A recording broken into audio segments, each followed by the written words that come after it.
Hello everyone, my name is Libran. Welcome or welcome back to my channel. Today I'm going to be doing a track breakdown of my first single, Anxious Silence. Now if you don't know Anxious Silence yet, don't worry, I got you covered. I have a little linky link down in the description below that will take you to Spotify or wherever you stream your music, and you can take a listen and you can get yourself acquainted so that when we dive into all these tracks, you'll know exactly what we're on about. And apart from anything else, the extra play would help massively, so thank you. So go ahead, pause the video, go and have a listen, then we can get right into it. Okay, so without any further ado, let's get into it.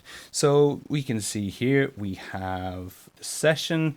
I've gone and done a bit of a cleanup for you because if you were to see it in its raw state, you might all run away immediately, and that wouldn't be very good.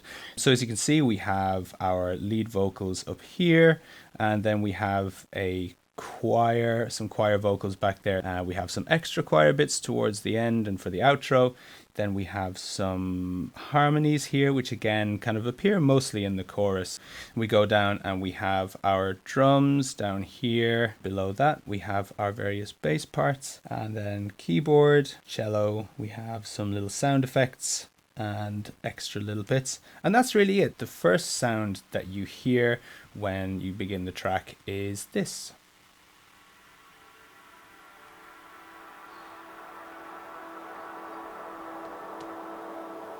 Initially, I didn't actually have that. I just started the song like this. And before I released it, I was sending it around to a few friends of mine, and a producer friend of mine said, "Song's great, but you should just give a little something before you jump right into it, just so people have a second or two to get acclimatized with it before you hit them with the vocals and the cello and the piano and all the stuff." So he suggested putting a bit of sound at the beginning, and so I did, and that's what you get. But everything is not quite as it seems, for if we take the plugins off it, what you actually hear is this.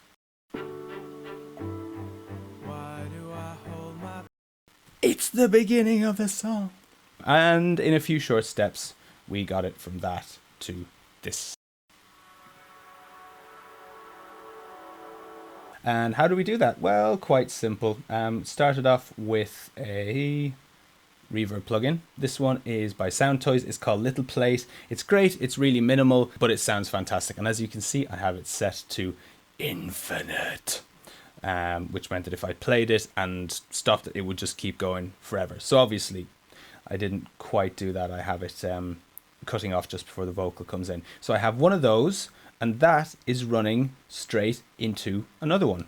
Also set to infinite, so you have infinite going into infinite. And I find, in general, when you have one reverb going into another, it just makes the sound completely bloom and become absolutely indistinct, which is what we're going for here. So I have that, and then if you put those together, then you get this.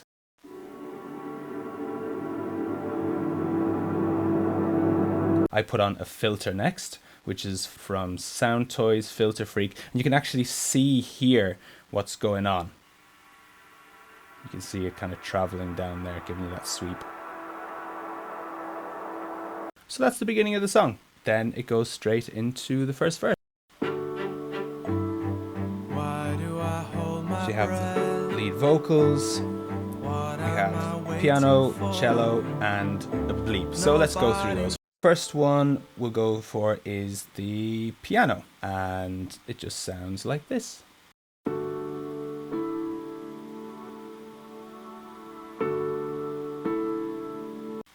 So quite straightforward, but as you can hear, that little bit of ear candy off to the side, I have it going to this thing right here. Take a listen again, and you'll hear this sort of like wobbly delay thing that happens after the chords hit.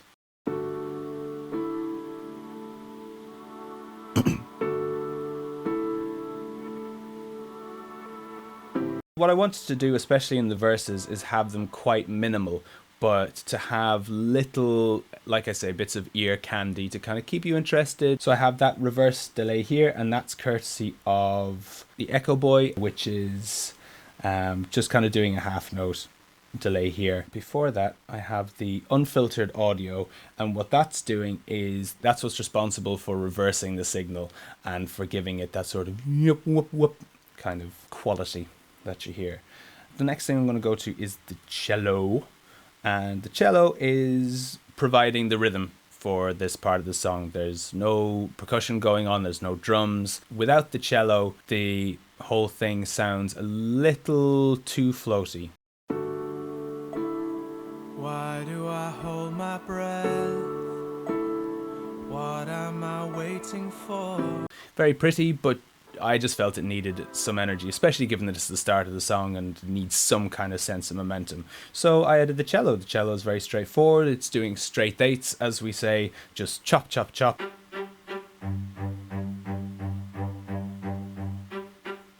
But again, if you listen carefully, you can hear there's something else going on there in the background that kind of fades in and out. You can also see this little thing working over here. That is going to this little send, which is going to a filter. And you can see what that's doing over here.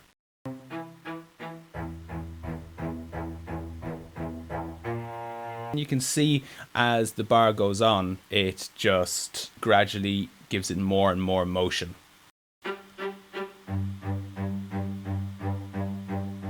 That leads to that what sound. And again, just something to tease the ear a little bit and just give a bit of texture, a bit of something different. So between the cello and the piano, even though it's pretty much just those two elements for the whole verse, there's enough going on to keep you interested. Finally, to round out that part of the song, we have this little thing here, the bleep. And as you can see, this goes all the way throughout the song, and it acts as kind of a little bit of a heartbeat to the whole thing. It's very simple. It sounds like this.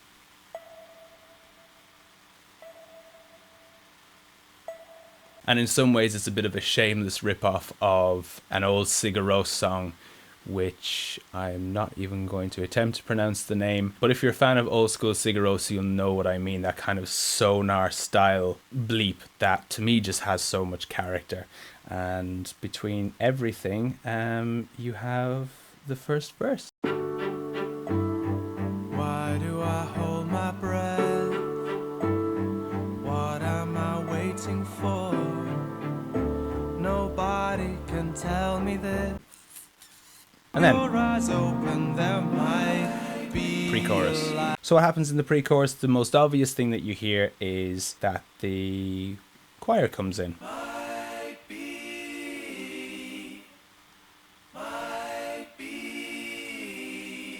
And as you can hear, it actually sounds really kind of crunchy and hissy. And the reason for that is simply, first of all, to give it a bit of character, and again, to make it kind of slightly different to a pure acoustic recording. Then also just mix-wise to kind of help it sit in with everything, because you're packing 6 voices in and you kind of don't want it to overwhelm. So you want to kind of reduce the amount of space that it takes up. Keep your eyes open, there might be a light. Look, and there might be a silver lining. And just there, we have the first chorus. In the middle of this anxious silence, we'll find a way through the heart of this cold, dark midnight to a brighter day in the middle of this. And all at once, a whole bunch of things come in here. The first place I think to start with here is the orchestra hits that you hear at the beginning of every chorus and throughout. And this is something that I've wanted to play with for a long time. I just love orchestra hits. They're so distinctive. It just sounds super cheesy, but I think if you embrace that, it can sound really cool. So it sounds like this.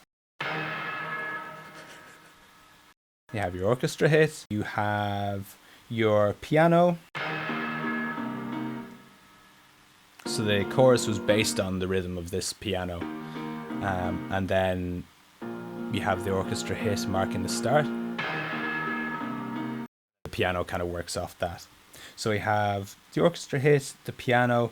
We also have this little thing. Now, I love hip-hop scratching. I always have. Again, it's something that's super distinctive. It has such a particular character to it. It just sounds like nothing else.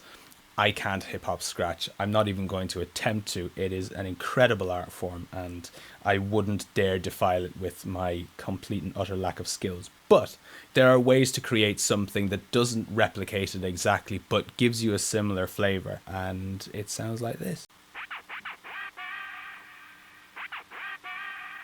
So essentially what that was a snippet of my vocals, just singing a vowel sound, and then I chop it up into tiny bits. Essentially with every little snippet of vocal, you do a pitch up to it. So it kind of sounds like a vinyl record stopping and starting. Instead of going like bum, it has this kind of whum sort of thing, this ramp up into it. And if you have a ramp up like whum and a ramp down, and you put them really close together, you have this sort of whum.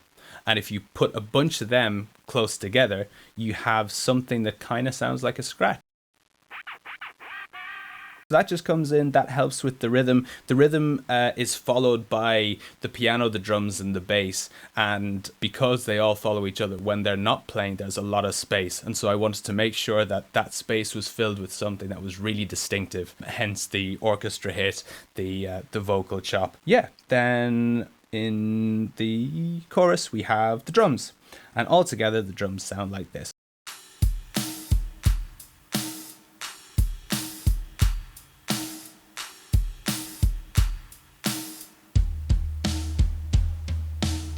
Now, as you can see, these tracks here kind of go in pairs.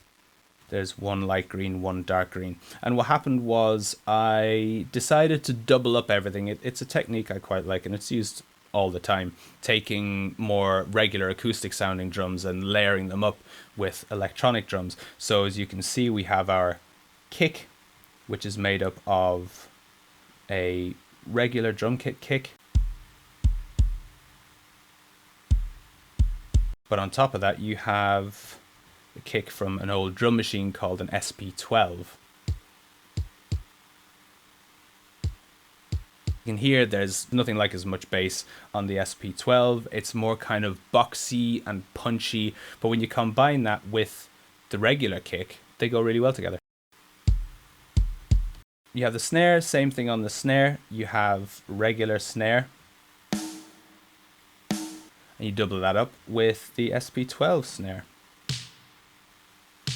Again, boxier and more mid-rangey, but together they work really nicely.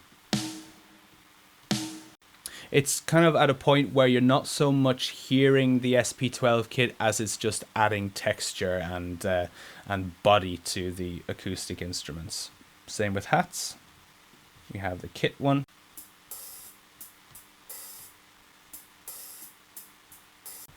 And the SP12. And I've panned them left and right so you get a sense of stereo spread. Then we have our overheads. That's all for the kit. And then as you can hear going through it, we have this insistent rhythm like that. And that's down to a clap and a bell. Kind of like a cowbell type thing. Together.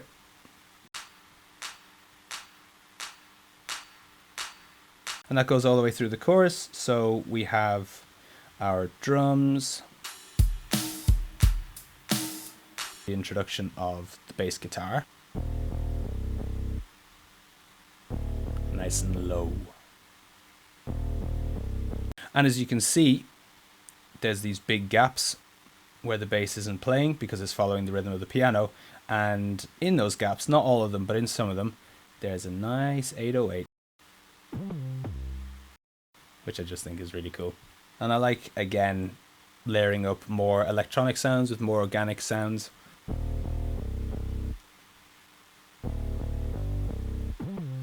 So the 808 kind of acts as like punctuation, if you like. That comes at the end of the line, and the orchestra hit comes at the beginning of the line.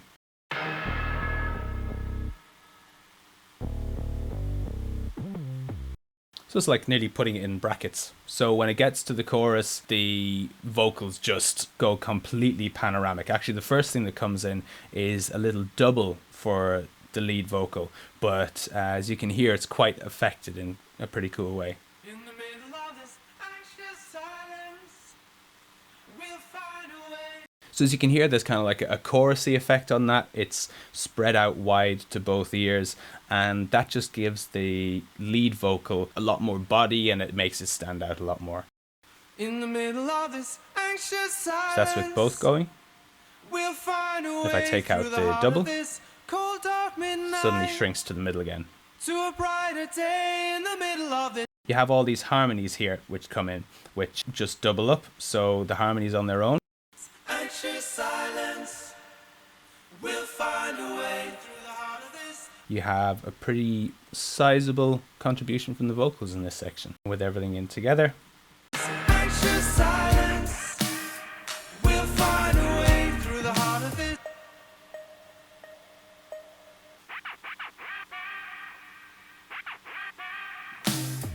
We'll break and crash around us, then fade away. Then we're back to the verse again.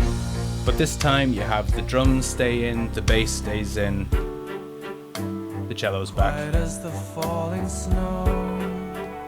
The 808, I beg your pardon, the 808, not the bass. The 808 stays in, and that becomes kind of the base, the foundation of that second verse. Again, just kind of sparse. Tense as the starter gun, so desperate to escape. So we have two new characters in this second verse. The first one is a hang drum sample. Now, you know hang drums, they're the big kind of round metal drums that you see hippies playing on the side of the street sometimes. And that just doubles with the lead vocal, so if I put these on together. Quiet as the falling snow, tense as the starter gun. So that's just, again, adds another dimension to the lead vocal, keeps it interesting into the second verse. The next thing that we have is this little chorus sample, and I'm a big fan of using instruments from around the world, but I'm not a player. I haven't studied the way to play these instruments. I prefer to treat them as sample ammunition, really, that just gives me, again, a different texture, something that's a little different from the timbres and instruments that we're used to. And it's just something in the background, it's something small. It sounds like this.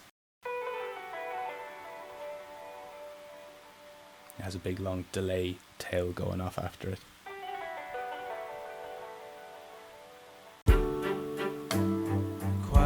The falling snow, tense as the starter gun, so desperate to escape. Then we're on to the second pre-chorus. So the second pre-chorus is much like the first one, but with a couple of notable additions. The first one is this organ bass, which is just really low in the mix. It's not really meant to be heard as much as felt, but it just gives this really deep foundation to that section. And it sounds like this.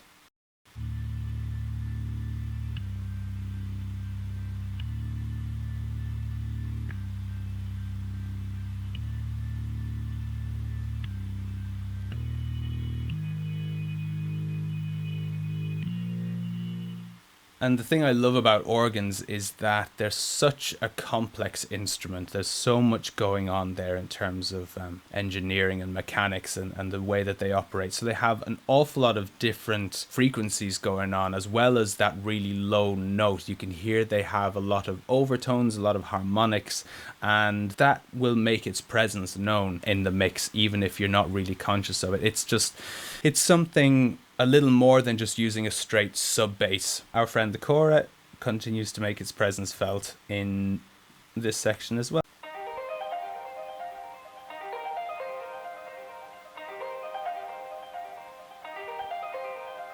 And again, it just adds texture and it adds a little element of something different. The whole thing kind of opens up in the second pre-chorus and follows the direction of that choir when they come in with the big long notes.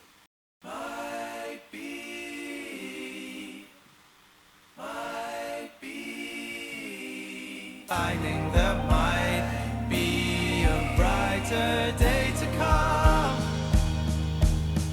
Big build up there.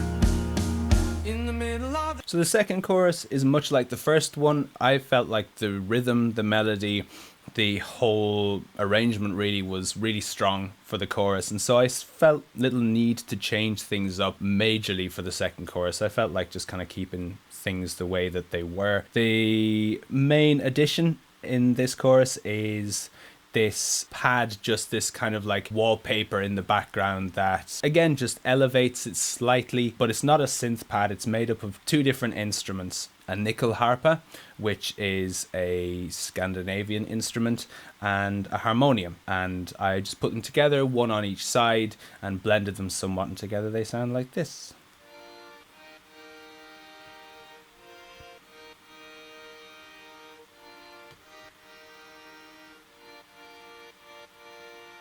So again, it's quite inobtrusive. It sits there in the background. As you can hear, it has a slight rhythm, like it cuts in and out sometimes. And that's because I have it chained to a compressor, as you'll see here, which is chained to the kick drum. So whenever the kick drum hits, this gets out of the way. And it just helps add a bit of movement to it, and it prevents it from becoming too static as a background element. So as you can see here, these lights are working away, and they hit every time the kick drum happens. So if we get up the kick drum as well, you can see these moving in time with the kick. It's an old trick at this stage, everyone uses it, and it's really helpful on so many levels. But that's the second chorus. Then we get towards the outro. And for the outro, I thought, what should we do? Where do you go after the chorus? For me, I was really happy and really proud of the chorus. I loved it. And I really struggled to find something that could act as a payoff after that chorus. It got to a point where I just decided to go with a simple option. Just go with the chorus again. But in order to make it different, go for a key change.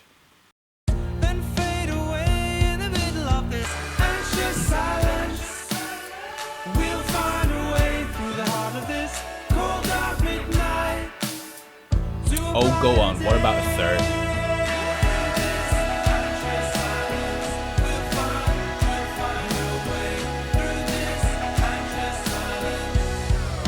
So in this first key change, nothing much changes bar the key itself. The arrangement still stays pretty similar.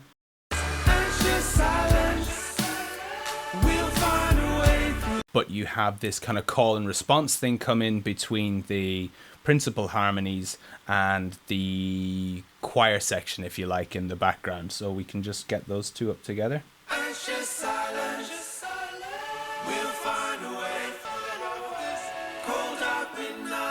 I just really liked that. I felt like because the choruses were quite staccato, quite like choppy with their rhythms, I like the idea of building up the choruses towards the end to become a bit softer, a bit more kind of open, and to have this interplay between the different vocals, I think really helps with that before it gets to the final key change chorus, and then the drums and the bass really start to play.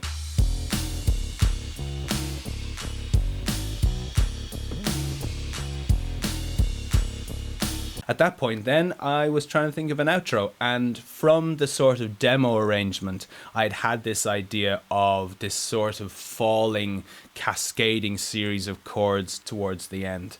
It was kind of an intuitive decision. There wasn't much in the way of, theoretical thought or anything behind it. It just sounded good, it felt good. And it's just this kind of falling series of chords that eventually resolve out into this beautiful arrangement-wide washout.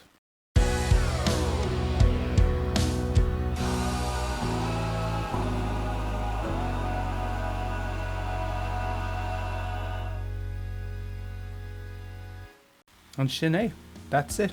That's Anxious Silence. This has been really fun. It's really cool. I haven't actually dug into this session since I finished the mix and sent it off for mastering, so this has been really cool. Thank you for joining me on this. I hope this was interesting to you. I'll be doing breakdowns like this for my other songs, so stay tuned, subscribe to the channel if you don't want to miss anything. But yes, thank you very much for joining me. It's been a pleasure to have your company, and until next time, take care of yourselves. Bye bye.